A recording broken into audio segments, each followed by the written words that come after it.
people will say, I don't understand how anyone could believe X.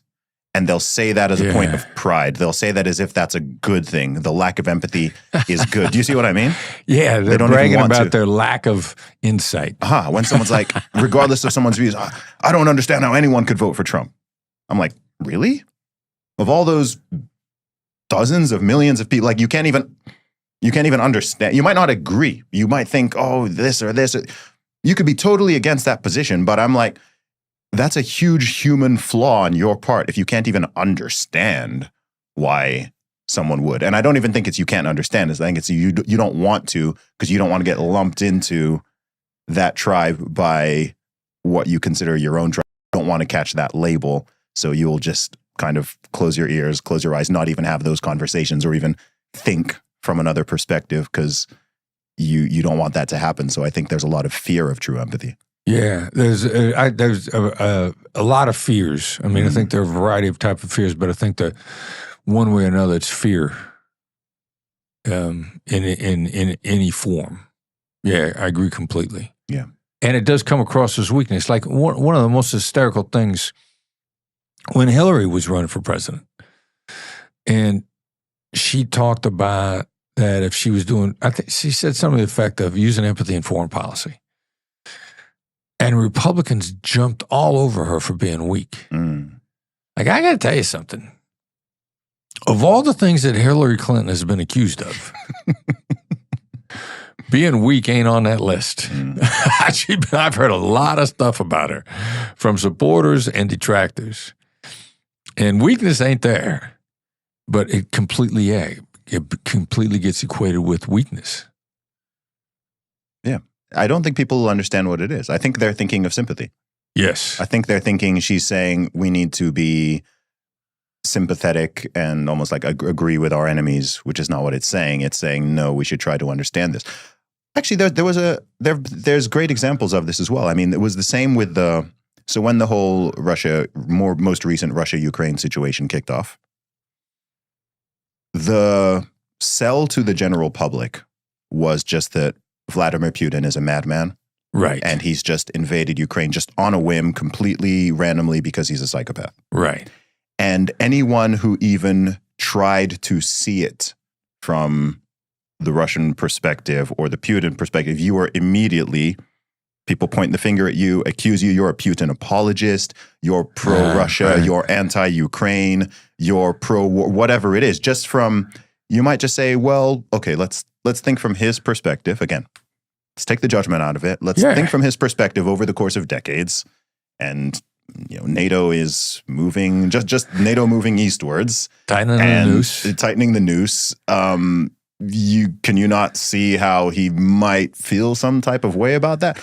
It's not saying you're saying the invasion is justified or you want war or violence or anything, but just by having even that basic level of empathy, I found it interesting how people were being labeled pro-Putin just for saying, why don't we try to think about his motives here?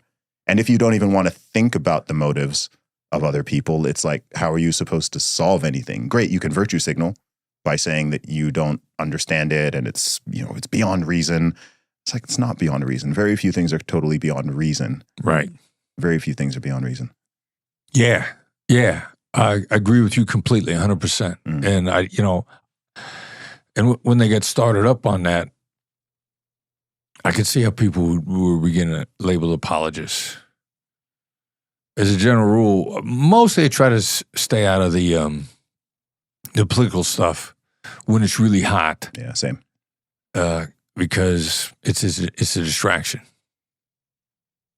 But I got news for you. I can give you 5-6 more reasons while I can see where he's coming from. Mm-hmm. I remember reading somebody when the war first started, dismissively, they said, Russia's Europe's gas station.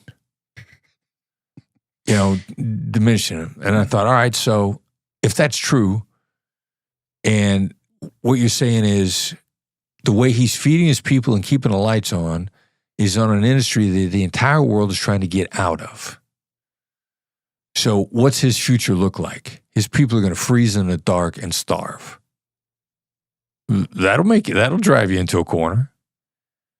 So yeah, there's a lot, not to justify his actions, but a lot to understand where he's coming from.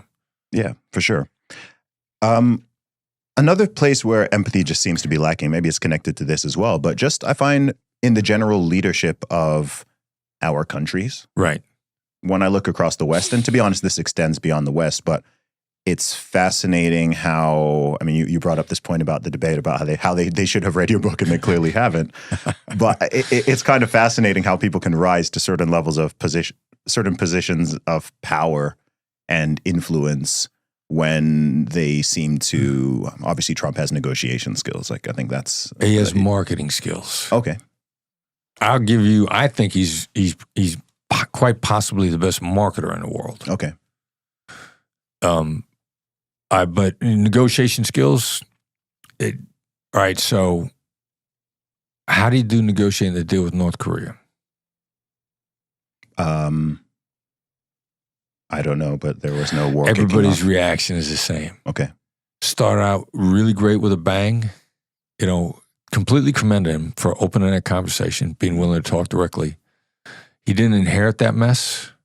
And prior to him, no American president would meet directly. And he's got no problem meeting directly. Mm. And then you say, how did that end up? Everybody goes like, It went away with no resolution. Nothing moved forward.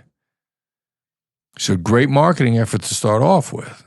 But as a closer, as a completer, that creates long-term relationships, and which is what typically happens with overly assertive negotiators.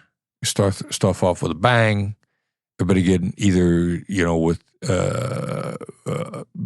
firing, lobbing grenades, speaking figuratively, or brass band. And then after all the excitement at the beginning, it's just like nobody knows what really happened. Like, I don't know, it just kind of went away.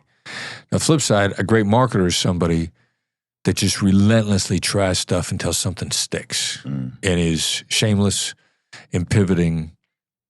I tried this, it didn't work. Abandon immediately. Don't get ego caught up in the fact that it didn't work. Try something else. Try. Pay attention to what sticks. Look at the data.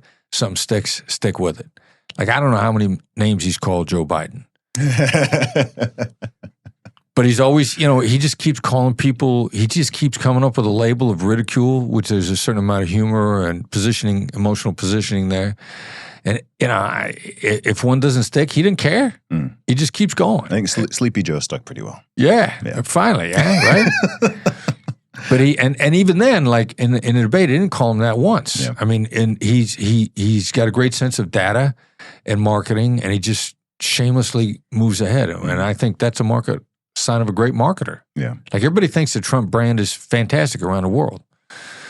And so what's he do? He's into branding. Mm. He doesn't build buildings anymore. Slapping his name on stuff. So astute, like him or hate him, give the devil their due, if you will. Recognize what the talents are. I think he's a great marketer. Yeah, absolutely.